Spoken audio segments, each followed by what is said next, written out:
Well, I am so excited to introduce the honoree, my mentor, Dr. Kathleen Carroll. This has been a wonderful event, and we all need some happiness right now, so I'm glad to be here. The best and brightest will be toppled if they can't inspire others. It takes a dynamic person with a positive, honest, forward-looking attitude to inspire and influence the people involved in building and growing enterprises and communities. Those are words from best-selling author Faisal Hoque. Kathleen Carroll embodies this sentiment. Brilliance, courage, strength, radical acceptance, and love personified. The depths of her contribution to the field of addiction are simply unparalleled. Her ability to lead compassionately and lift others while climbing is indeed a gift from the Creator. When gathering comments in preparation for this honor, members of her team sent me copious notes that I could not really capture in 3 minutes. But one that I was deeply affected by was from someone that had been with Kathy for over 35 plus years, who literally started tearing up just thinking about how Kathy has enriched so many lives, both personally and professionally.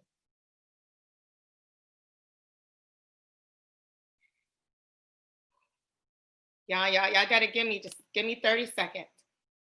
This is a lot going on. The opiate crisis, the pandemic, anti-Black racism, it's a lot. So I'm very happy. I'm really moved right now. Kathy is recognized internationally as a leader in the field of addiction treatment research, yet she has remained one of the most down-to-earth and humble people around. She can fly giving talks at prestigious conferences and institutions all around the world, but is honored to be sharing a discussion with research team members in a small leaky room in the basement of a VA building, and apparently in a yellow building behind CMHC. I didn't know that. Those who have had the good fortune to work with her truly feel like a family, and she treats every person as an important part of that family. She has been there for us through the ups and downs, sharing in our joy and in our grief, always supportive and never hesitating when someone or something is needed. Though we all know she, as a rule, is the smartest person in the room, she praises others for their accomplishments, no matter how small, and never takes credit for her role in those accomplishments.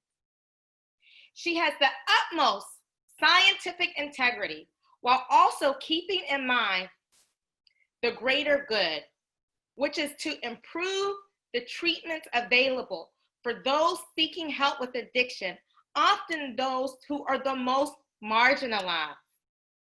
And she has instilled that into each one of us who works with her. That's what a true mentor is. Someone to both teach and guide others on their career path, but also to serve as an example for what others aspire to be. She is a woman of complexity, character, insight, and extreme patience. A true inspiration for the field. I'd like to close with words by Maya Angelou. I've learned that people will forget what you said. People may even forget what you did, but people will never forget how you made them feel. Kathy, we love you. We honor you. Bruce is here in this moment, looking down.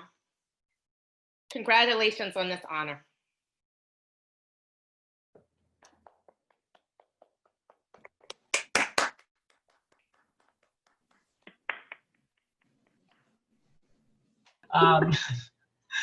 Thank you so much, Dr. Jordan. That was beyond nice.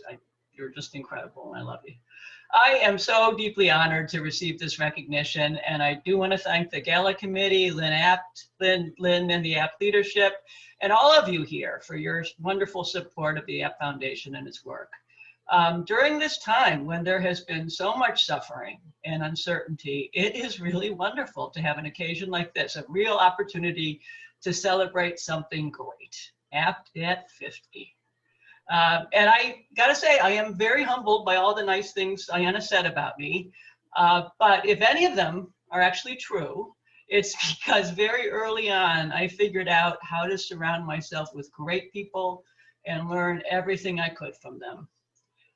Without a doubt, two of the most influential people in my life have been the late and truly great Dr. Herb Kleber, and especially Roz Liss. These are my mom and dad at work, who together founded this great institution. From Herb, I learned how to do clinical research, which can only be done by having strong bidirectional relationships with the best clinical programs and just a little wheeling and dealing on the side to make it happen. And from Roz, I learned that it was all about putting the patients first, which made her 12-hour workdays just fly by. And that's what Make APT works. It's really kind of funny because I've always felt like I'm a newcomer to APT because I've only been around since 1982.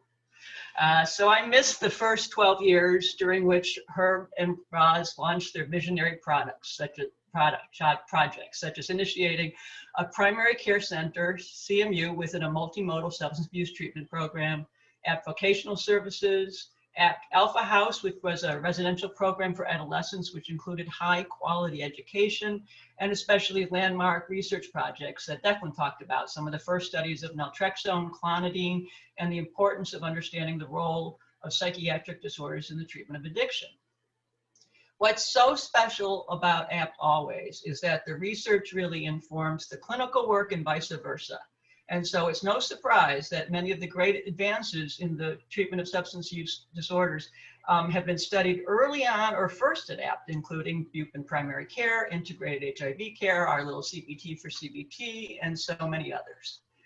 I think, though, that Herb and Roz's greatest achievement was attracting a staff of some of the most incredible people I've ever met, who gave APT its strong foundation that thrives and still grows today, as you can see. The list is long and my 5 minutes are short, but if I'm any good at this, my first and only job in life, it's because of the people that Roz and Herb brought into APT early on, like Charlie Reardon, the amazing Jerry and Ray Bryant, all of whom were incredibly patient with a young kid from the Midwest who came to New Haven knowing nothing. APT is also very special because of the incredibly talented and resourceful staff who have been with APT even longer than I have. People like David Relier, Lucia Wilson, Martha Wright, and so many others.